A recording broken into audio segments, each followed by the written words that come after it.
Alright, good evening guys. MWUSA Season 4, Episode 168.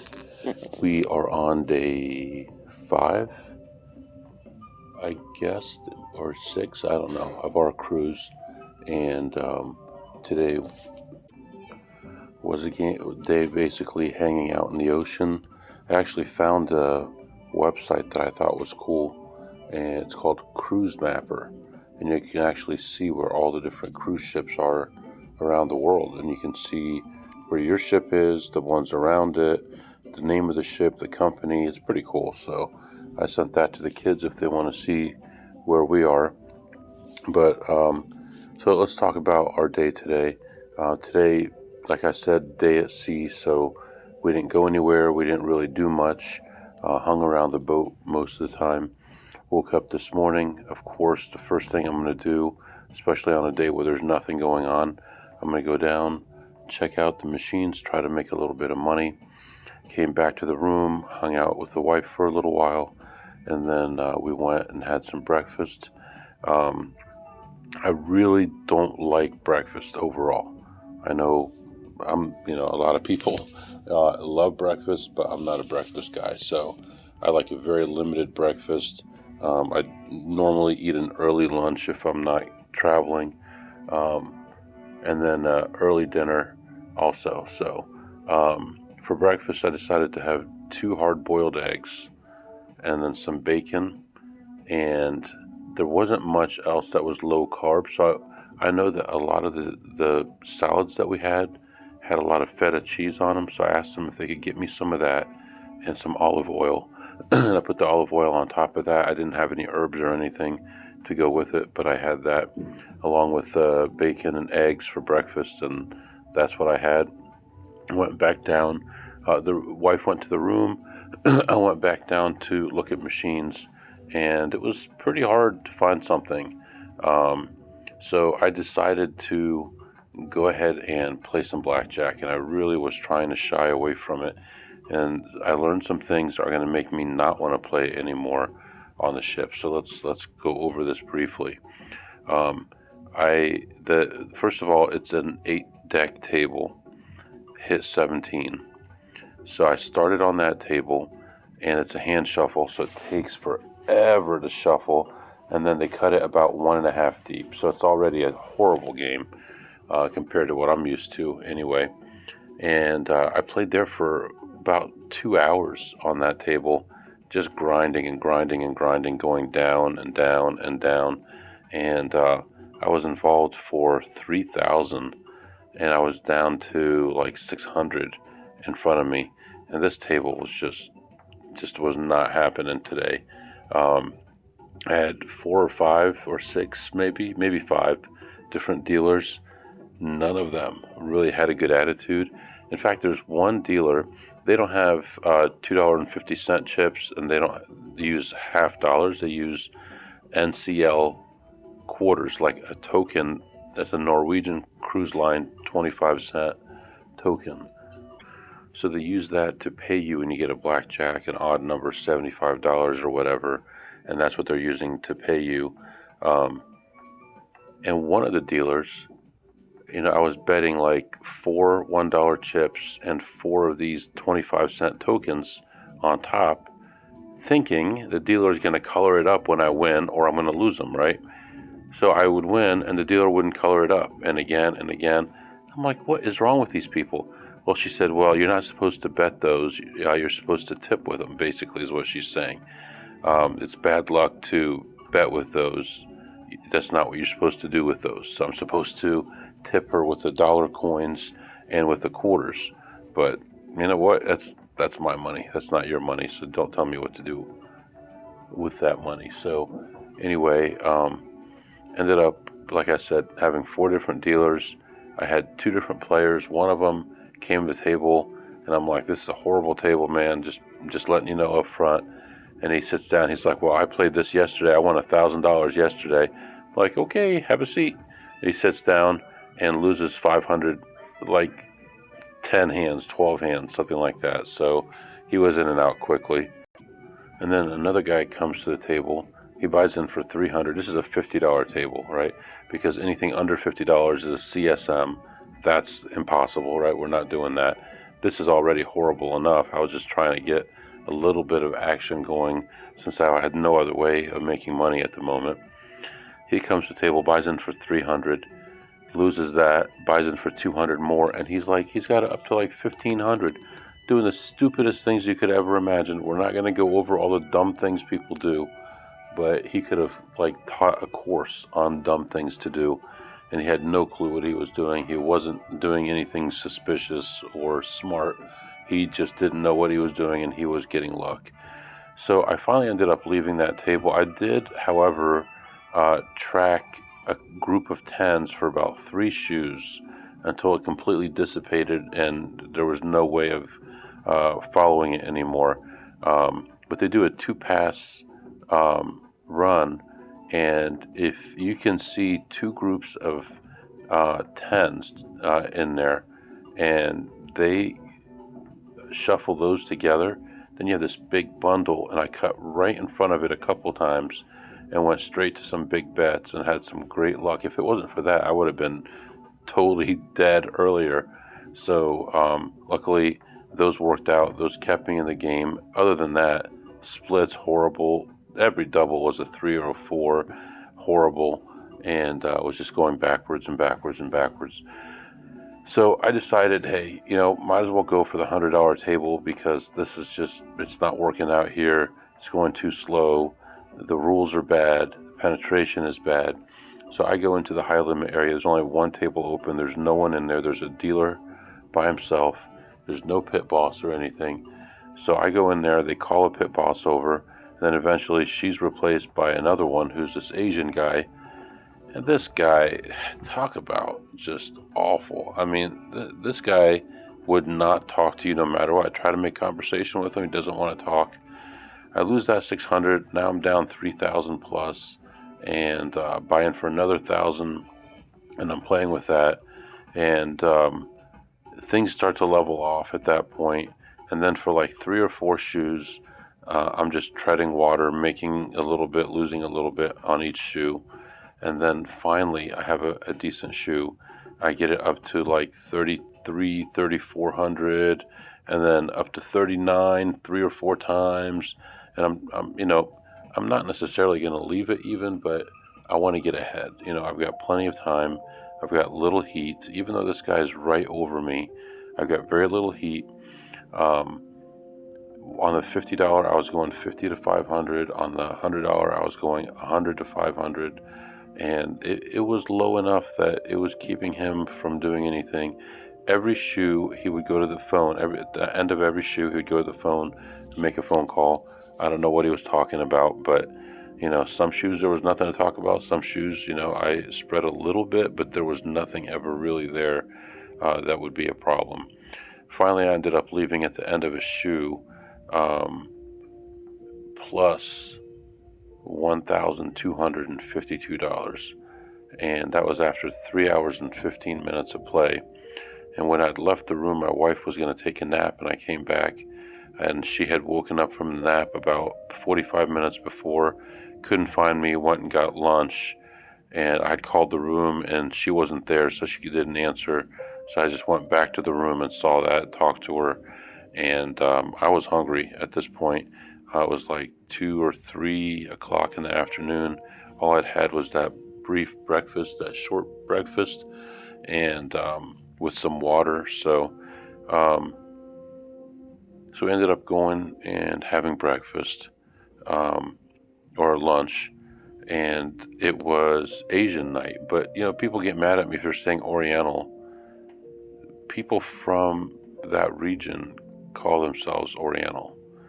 And today's buffet was Oriental food. So I was very excited about that. My wife had told me that it was going to be, and I thought, man, you get some nice beef, some nice chicken, don't need to get the rice, and just eat whatever I want. So I got some nice shrimp, some nice kung pao, and they had like a pepper sauce. So I got a bunch of that pepper sauce and just dipped everything in that, and I loved it. It was excellent. I had a good lunch, and she got a couple desserts, and she just had like one bite of each. I'm like, what a waste! Don't get food you're not gonna eat. But I tasted her desserts, like a little spoonful of each, and then she told me that there was nougat up there, and nougat is like my favorite thing. I used to love what are they called? Mars bars, by the Mars company, and they don't make Mars bars anymore. Now they're like Snickers with peanuts or these fake Mars bars, but they used to be like a nice nougat, nice tasting bar. And so I'm still on my diet, but I got some of that, took that back to the room, relaxed with her for a little while, had that, and then we had a show to go to, and the show was called Elements, and I had no idea what the heck this stuff is. I don't follow or understand all this theater stuff, I feel stupid with all this stuff.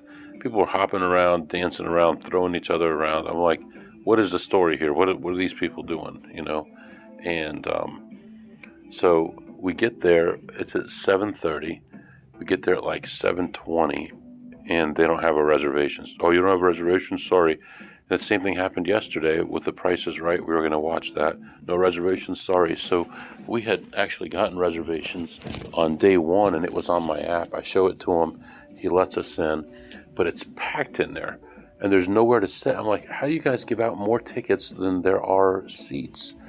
And they're like, oh, well, the last 10 minutes before the show starts, we let everybody in who wants to get in.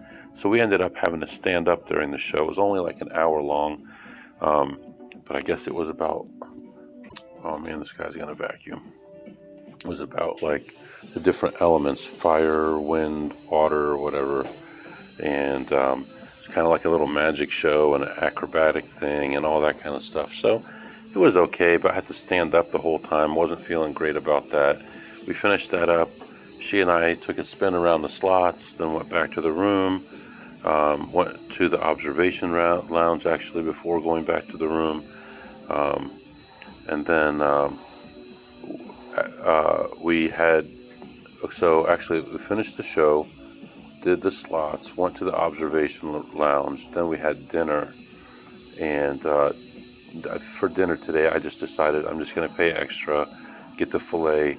None of the food was anything that I wanted.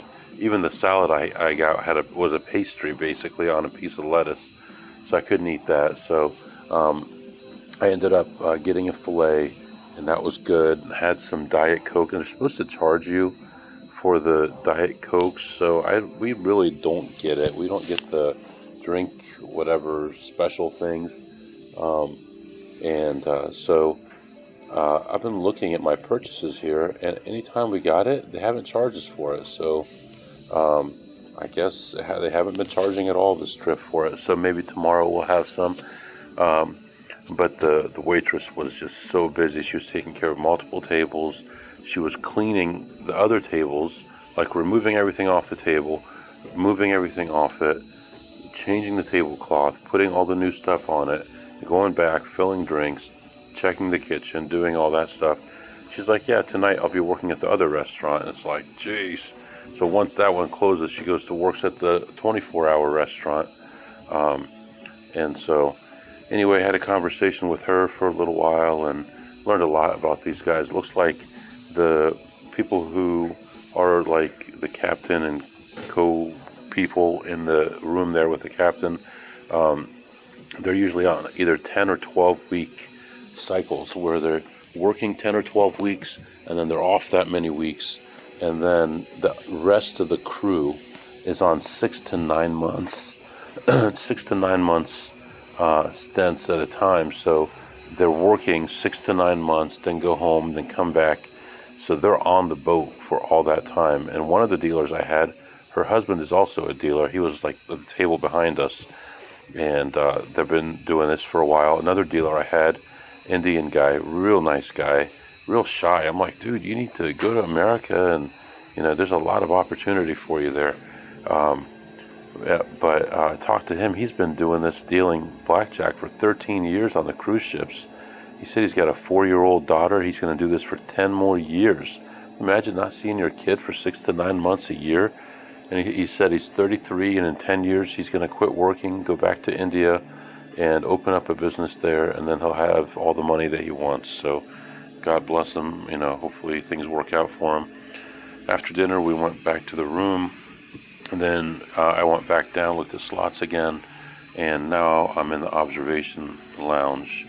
So let's do our update here on how we did today. So early morning, slots plus 264, and then when I went back down and played some blackjack, I had plus 148 on the slots, plus 1252 on the blackjack, and then I had another slot session minus 329. That's only my second negative session, and plus 76, plus 54, and then the one I just finished up plus 393, which puts us for the day at $1,858, and for the trip we're at $8,595. Like, what a dream. So $8,000 already for the trip, $8,595. But I wanted to mention some things. 1 second here. A couple things. So, being up as much as I was, over 6,000, almost 7,000 before today, I was thinking about pulling my card just to show some losses. And here's what I found out. They tracked that. So I was at a point where I was about to hit something. I cashed out my ticket, because if you just sign out of your card, it puts whatever money you have on your room. So it puts it on the card so you can use it later. So we don't want that. So I cashed out the voucher, then I signed out, put the voucher back in, finished the play. Well, today I get a message on the screen when I put my card in. You are important to us.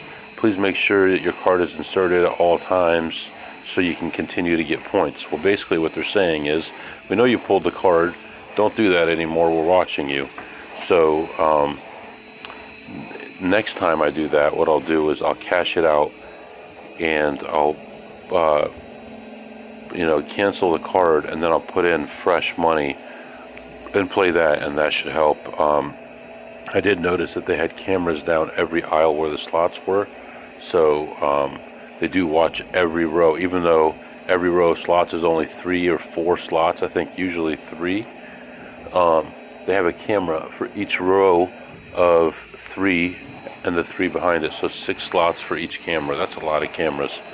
The other thing I noticed is all their chips, the dollar chips, all the way up to 500, all the center of them are this big, thick circle in there. And I thought, I wonder if this is the RFID, and it is the RFID. So while we were in the room, I was looking, and I suspected that they were using this to track your play. Well, when I went to the room, there were some movies that you could get. 1 second here. And one of the movies that you could play was more information about the boat. So I decided to look at these different movies, and one of them was about dealers and the casino. So I watched that one, and it shows when you have a bet out, there's a screen next to the dealer that shows how much your bet was, and there's a screen that the pit boss uses that shows how much your bet was, and they track your play, they track your average bets, so that they know, basically just like with the machine they have the coin in, it's the same thing. They want to know what your averages are when you're playing. So that's a big red flag also, right? Because then they can say, okay, well, in this shoe, the average was a +2 true count, and his bets were 150 on average. This shoe, the average was a -3 true count, and he bet an average of $51 on a $50 table. So he was betting, almost always betting the minimum. So that means that he might be doing something that's, counting cards maybe. So I will not be playing table games on these cruises anymore. It's just not worth it for the $1,200. And then I won't be able to go on these cruises, or I'll have problems, or I'll be, watched more. I already have big enough problems that I won so much on the slots. So instead of worrying about all that, we're just going to play regular slots and not stress about it. So, all right. So let's do our segments for today. What did you eat today, MW? Like I said, I had some eggs this morning, some bacon, feta cheese, had a steak this evening, had some kung pao beef, I believe, kung pao beef, and shrimp, and nice pepper sauce. It was really good. Overall, so I would give the breakfast like a 5 on a scale of 2 through ace. Not because the food was bad, but because service was so awful. And same with dinner. I give her a bad rating, but she was so busy. I don't blame her. I understand why it was like that. Let's talk about the lunch. I would give that steak probably at least a 10 on a scale of 2 through ace. And that's dinner, actually. And then the buffet, I would give probably an 8 on a scale of 2 through ace. I'm just not too big on buffets and how many people are touching the food and the cleanliness, and they wipe it off with the same rag and all that kind of stuff. I don't like that stuff. So, and what did you tip today, MW? Today I tipped $0 because I won no jackpots, and I don't really care about these dealers who are dealing to me because everyone else is tipping them $5 a hand when they're betting $15. They don't need my $8 that I'm going to tip them. So $0 is the tip for the day. And what did you learn today, MW? Today I learned that they're tracking your slot play, not just tracking your slot play, but they know when you pull the card out because they have your voucher associated with your name. So you need to use different money if you're going to finish off a play after signing out. And I learned that they track your table play with your average bets, your bets per hand, all that different stuff. So you got to be really careful with that as well. Obviously, security reasons, you can't cap your bet and stuff like that. I don't think that's an issue. Card counting is an issue, and supposedly it's to get you points, but I don't need your damn points. And that's another thing is they always ask you for a card when you sit down at a table, no matter how little you buy in for. They're tracking 100% of your play. So what are you going to do? You're going to have a history of always winning, always spreading big. It's just not a good look overall. So we're going to not do that anymore. And so that's what did you learn today? And tomorrow we're going to be in the Bahamas, and we didn't really find any good excursions in the Bahamas. There's one where you can swim with the pigs, but I know someone who's done that, and they said there's poop in the water everywhere and stuff. Who wants to do that? And then everything else is like renting out like a villa for the day. Why would I want to rent a villa for like between $300 and $1,500 a person for 4 or 5 hours? Why would I do that? I already have a nice room on the boat, so we're not doing that. So we're just going to do what everyone else is doing, which is they have their own island there. We're going to go to the island, and they have pools and stuff there, nice lunches and everything. So we're going to do that. Of course, you pay for the food there, and you can't bring back fruits and vegetables and stuff, even though they'll sell you a bunch of it, and then you can't bring it back. You have to throw it away. So you got to be careful when you stop with NCL at a place not to bring back or even bring to an island any kind of vegetables, fruits, things like that. Anything that's packaged like nuts, alcohol, stuff like that is okay, but not anything that's a vegetable or that could affect the agriculture in the area or bring diseases or anything to that area. So really, that's what's happening, man. I mean, it's about 12:30 a.m. right now, so technically it is Friday morning, June 11th, but this is for June 10th, just an explanation of what happened for the day on June 10th, and hopefully we can get that published tomorrow. I didn't obviously publish yesterday because I didn't have any kind of access to publish, but I'll publish this one and yesterday's together. And then we'll be in the Bahamas, and I'll try to publish before we leave the Bahamas if possible. If not, I'll publish in Orlando, and then there might be a break with no episode for a day or two while we're in Orlando. We'll be there all day Saturday and the morning on Sunday. I will not be traveling Sunday afternoon. but I do have the day Monday off, so I will be traveling on Monday, and we'll get everything figured out Monday. And so that's it for right now. Just in the observation deck, looking out into the night here, and we're actually pretty close to the Bahamas. I'm going to take one more run through with the slots here, and then hit the sack. If you have any questions or comments, my email is mwusa21@gmail.com, mwusa21@gmail.com. See you next time.